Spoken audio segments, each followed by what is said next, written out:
السلام عليكم، كي دايرين؟ لاباس عليكم؟ نتمنى احوالكم تكون بخير.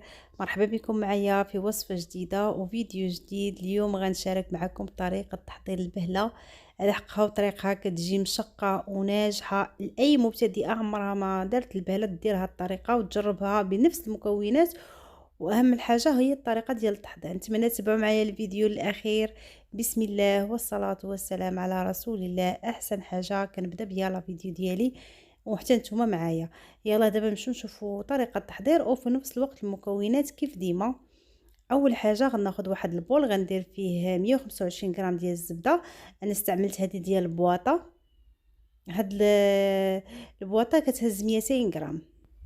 بالنسبه للزبده اي زبده توفرت لكم تقدروا تخدموا بها ماشي مشكل. عندي كاس اللي مخلط ما بين السكر كلاصي وسنيده. بالنسبه للحلاوه كتبقى على حسب الذوق ديالكم، تقدروا ديروا حتى الكاس ونص الناس اللي كتبغي الحلاوه. عندي قبيصه الملح، ضروري الملح نديروها هكا شويه بزيت. واحد المعلقه اللي تكون عامره قرفه كتنكه لينا هاد البهله. وكاس ديال الزيت نباتيه. وكنبدا كنعجن في هاد المكونات مزيان حتى غتذوب ليا هذيك الزبده. تقدروا تستعملوا البراميكسور باش تسهل عليكم هكا الخدمه.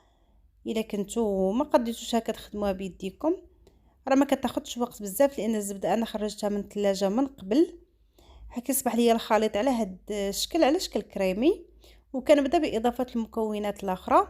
عندي هنا علبه ديال الصابلي. بالنسبه للصابلي اي صابلي توفر لكم، انا توفر لي هنا ديال الكوك طحنته كيعطيها مذاق زوين. بالنسبه للصابلي تيعطيها مذاق زوين وحتى اللون ديال البهله تيجي رائع. هنا عندي كاس اللي ما عمرش ديال الزنجلان اللي حمرته هكا شويه. وعندي هنا كاس تاع اللوز اللي حتى هو ما عامرش. بالنسبه للوز ما تحمروه ما والو، غير هكاك مسحوه وطحنوه وضيفوه بحال تخلوه هكا شويه مهرمش، ما تطحنوش عاوتاني بزاف باش كيجينا هكا في البهله كتجينا هذيك التقرمشه ديال اللوز. بالنسبه للصابلي بقاو لي دوك القطع هكا ما مطحونينش مزيان. كنعاود هكا نديرهم نهرسهم بايديا وتنخلط. ضروري تخلطوا هاد المكونات الاولى باش كنبداو باضافه الدقيق. ودابا غنبدا باضافه الدقيق. عندي هنا الدقيق اللي مغربل، غنبدا غندير فيه غير بشويه على دفعات. وانا كنجمع. ضروري هي كتكون شويه قاصحه وشويه رطبه، ماشي تاني ديك البهله اللي كتجينا مفرته بزاف.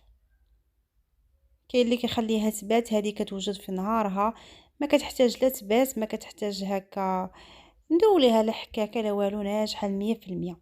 عندي هنا جوج خمارات 16 غرام ديال الخميره، جوج ساشيات.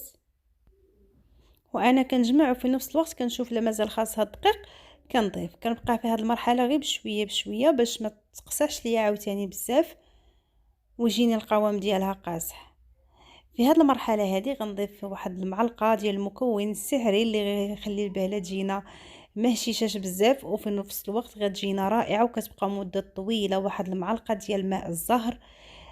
صراحه هذا المكون كيجيبها طب. هذا السر من اسرار الحلويات الكبار اللي كيديروا البهله وكتبقى عندهم مده طويله ما تيوقع عليها حتى شي حاجه وكتبقى في المذاق ديالها.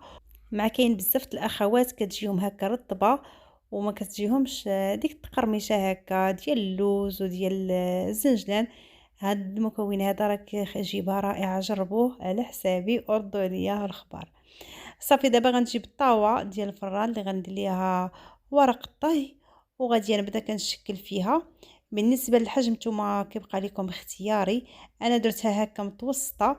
الا كنتو بغيتوها للمناسبات ضروري غديروها هكا شويه كبيره. انا هكا لوليداتي درتها في هذا القياس، هذا القياس اللي متوسط. وصافي وتا كنبدا نكور فيها على هذا الشكل. في هذا الاثناء الفران ضروري كنديروه كيسخن الفوق والتحت. انا غنطيبها غير في الفران ديال الضو. كما تقدروا الا كان حداكم الفران البلدي ديال الحومه ديوها لي راه كيطيبها زوين. وراكم عارفين الطياب ديال الحومه ماشي بحال الطياب ديال الدار. صافي هنا مني كملت هذا الشكل الاول غندير معكم الشكل الثاني ديال البهله. نفس العجين وغنبدا كنشكل فيها وكنفندها هكا في السكر كلاصي. كيجي جوج انواع اللي مختلفين وصراحه نفس النتيجه هذه كتجي رائعه، كتجي مشقه وكتجي زوينه. تقدروا تصايبوها كامله بهذا الشكل هكا. وتقدروا عاوتاني ديروا ليها لوزه ولا كاوكاوه هكا من الوسط، هي راه كتجي المنظر ديالها زوين. كتبقى البهله في الاختلاف ديال المكونات كله باش كيحضرها. كاين اللي كيدير ديك الكميه اللي دات ديال الزنجلان واللوز كامله كيديرها كاوكاو، اللي كيحمروه هكا وكيهرمشوا شويه وكيديروه، وكاين اللي عاوتاني كيدير الكميه كامله زنجلان حتى هي تتجي المذاق ديالها زوين. كيبقى لكم نتوما الاختيار. صافي هنا مني كملتها كامله هذه ديال اللي مفنده في السكر كلاصي، وكملت الطاوه الاخرى حتى هي اللي عاديه. هنا غندخلهم الفران اللي كيكون سخون الفوق لتحت، كنخليو كندخلوها وكنخليو غير الفوق شاعل حتى كتبان لينا تشقات صافي، وكنشعل عليها لتحت باش تحمر، وتنهبطها هكا شويه لتحت، كنبعدها على الفوق باش ما تحرقش ليا، وكنخليها تكمل التحمار ديالها دغيا كطيب. ما كتحتاجش وقت بزاف، ردوا معاها البال مع الفران كيكون سخون. صافي شوفوا كيفاش كتجي مشقه وكتجي زوينه وناجحه. ناجحه 100%. شوفوا هذه تاع السكر كلاصي حتى هي جات غزاله، وما نعاودش لكم على المذاق، غزاله في المذاق ديالها رائعه ما تشبعوش منها.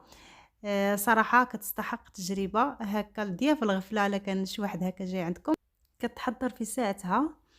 بالنسبه لهاد الحليوات البلديين في اي دار مغربيه كتدخلي تيتحطوا لك في الطبله هما الاولين، وتبارك الله في المناسبات في الاعراس كذلك ضروري من البهله، وخاصها تكون على حقها وطريقها.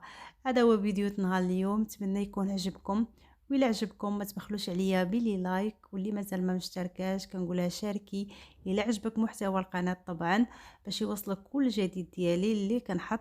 والى فيديو قادم ان شاء الله.